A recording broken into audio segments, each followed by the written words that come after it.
نحمدہ و نصلی علی رسول الکریم۔ سورج گرہن کے بارے میں جب نبی کریم صلی اللہ علیہ وسلم کے زمانے میں سورج کو گرہن لگا تو اعلان ہوا کہ نماز ہونے والی ہے۔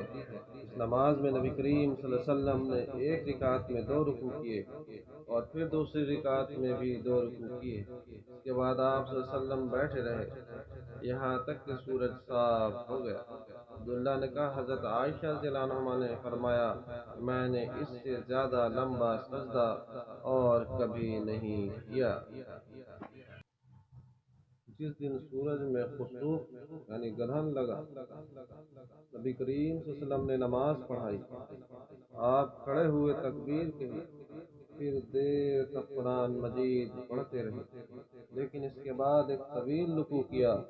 رکوع سے سر اٹھایا تو کہا سمع اللہ لمن حمدہ، پھر آپ پہلے ہی کی طرح کھڑے ہو گئے اور دیر تک قرآن پڑھتے رہے۔ کی قرات پہلے سے کچھ کم تھی، پھر آپ سجدہ میں گئے اور بہت دیر تک سجدہ میں رہے۔ پھر دوسری رکعت میں بھی آپ نے اسی طرح کیا۔ پھر جب آپ نے سلام پھیرا تو سورج صاف ہو چکا تھا۔ نماز سے فارغ ہو کر آپ نے خطبہ دیا اور فرمایا کہ سورج اور چاند کا خسوف یعنی گرہن اللہ تعالیٰ کی ایک نشانی ہے، اور ان میں خسوف یعنی گرہن کسی کی موت اور زندگی پر نہیں لگتا، لیکن جب تم اسے دیکھو تو فوراً نماز کے لیے کھڑے ہو جاؤ۔ رسول اللہ صلی اللہ علیہ وسلم کے زمانہ میں سورج گرہن ہوا تو آپ لوگوں کو نماز پڑھائی، پھر آپ کھڑے ہوئے تو بڑی دیر تک کھڑے رہے، قیام کے بعد رکوع کیا اور رکوع میں بہت دیر تک رہے، پھر رکوع سے اٹھے، اٹھنے کے بعد دیر تک دوبارہ کھڑے رہے، لیکن آپ کے پہلے قیام سے کچھ کم، پھر رکوع کیا تو بڑی دیر تک رکوع میں رہے، لیکن پہلے سے مختصر، پھر سجدہ میں گئے اور بڑی دیر تک سجدہ کی حالت میں رہے۔ دوسری رکعت میں بھی آپ صلی اللہ علیہ وسلم نے اسی طرح کیا۔ جب آپ صلی اللہ علیہ وسلم فارغ ہوئے تو گرہن کھل چکا تھا۔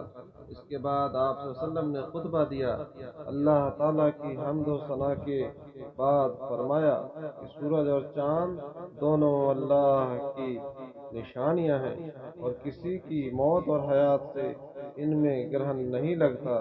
جب تم گرہن لگتا دیکھو تو اللہ سے دعا کرو، تکبیر کہو اور نماز پڑھو اور صدقہ کرو۔ پھر آپ نے فرمایا اے محمد صلی اللہ علیہ وسلم کی امت کے لوگوں، دیکھو اس بات پر اللہ تعالیٰ سے زیادہ غیرت اور کسی کو نہیں آتی کہ اس کا کوئی بندہ یا بندی زنا کرے۔ اے امت محمد صلی اللہ علیہ وسلم، واللہ جو کچھ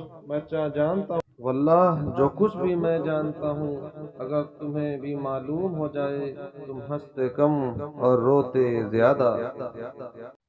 نبی کریم صلی اللہ علیہ وسلم کی خدمت میں حاضر تھے کہ سورج کو گرہن لگنا شروع ہوا۔ نبی کریم صلی اللہ علیہ وسلم اٹھ کر جلدی میں چادر گھسیٹتے ہوئے مسجد میں گئے، ساتھ ہی ہم بھی گئے۔